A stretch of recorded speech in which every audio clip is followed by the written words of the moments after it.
Merci, Monsieur le maire, mes chers collègues.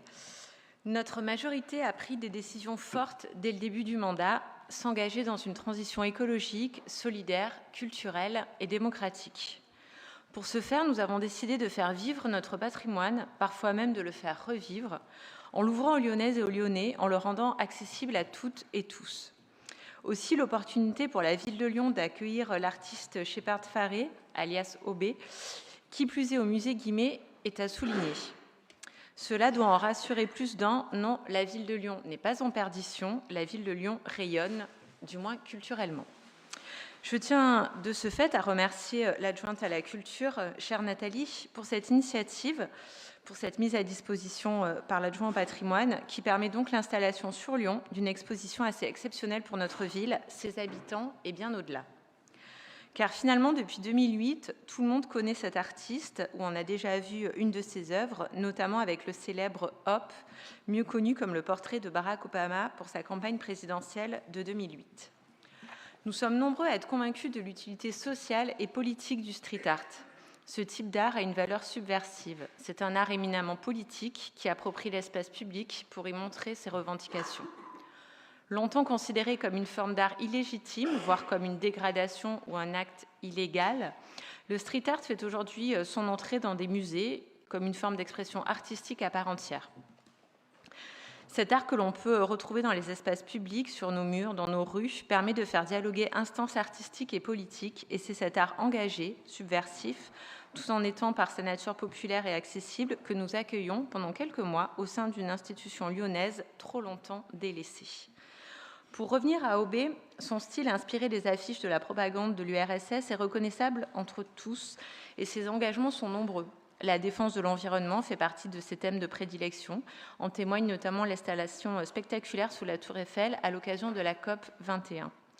Je reprendrai quelques propos de l'artiste qui me semblent plutôt appropriés dans le contexte politique que nous vivons, notamment lorsqu'il explique être du côté des gens qui s'opposent aux injustices. Et des injustices, nous en vivons tous les jours. Face à la montée des populismes dans notre pays, nous avons la responsabilité, collectivement, en tant qu'élus, de proposer une voie démocratique. Pour autant, cela ne paraît pas gagné lorsque des néofascistes défilent sans encombre dans les rues de la capitale.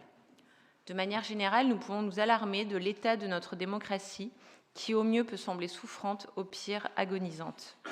Je serais sans doute un peu prévisible si je citais l'exemple de la réforme des retraites qui a bien animé nos débats en début de matinée, mais qui pourtant montre bien les dysfonctionnements multiples de nos institutions. Je pense que chacune et chacun partagera le constat d'une participation démocratique qui est très érodée, en passe de devenir anecdotique, tandis que l'abstention devient presque la règle. Ce sentiment de malaise démocratique est très présent dans l'art de rue. Il est d'ailleurs tout court très présent dans la rue. Le malaise face à ce constat d'affaiblissement démocratique pousse certains à manifester leur malaise, le partager, à se manifester, parfois à désobéir aussi, et c'est ce qu'appelle à faire l'artiste de par le titre de l'exposition. OB appelle donc à se mobiliser pour, je cite encore une de ses œuvres, « Make art not war », faire de l'art et pas la guerre, défendre l'environnement, les droits des femmes et la démocratie. Aussi, la réappropriation de la Marianne républicaine dans cet esprit, en réponse aux attaques terroristes qui ont frappé la capitale en 2015, trône désormais dans le bureau présidentiel.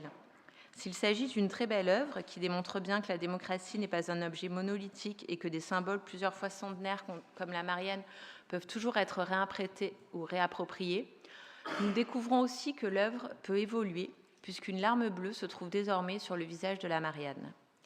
Et sans spolier les coulisses de l'exposition, je vous invite à y découvrir le petit rappel à l'ordre de l'artiste au président de la République.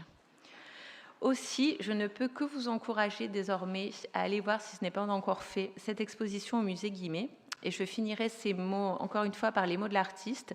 L'action vaut plus que les mots. Et je crois que c'est ce que nous démontrons tout au long de ce conseil municipal. Je vous remercie.